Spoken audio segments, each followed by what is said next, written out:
حضرت علی کرم اللہ وجہہ سے کسی نے پوچھا اولاد کی تربیت کیسے کی جائے؟ تو مولا مشکل کشا نے بڑا خوبصورت جواب دیا کہ جب آپ کی اولاد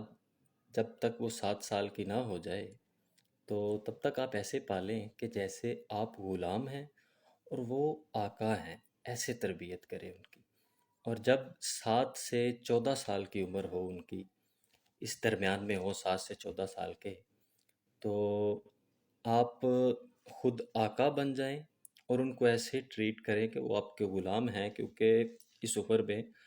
وہ گھر سے باہر آنا جانا، بیرونی صحبت بھی اختیار کرنے لگیں گے، تو تب آپ ان کے آقا بن جائیں۔ اور تیسرا جو آخری مرحلہ وہ یہ ہے کہ جب 14 سے 21 سال یہ مرحلہ آئے تو تب آپ انہیں اپنا مشیر بنا لیں کہ آپ کوئی بھی کام جو بھی گھر میں ہو رہا ہے، جو بھی آپ کرنا چاہ رہے ہیں تو ان کے مشورے سے کریں، اس سے ان میں کانفیڈنس پیدا ہوگا۔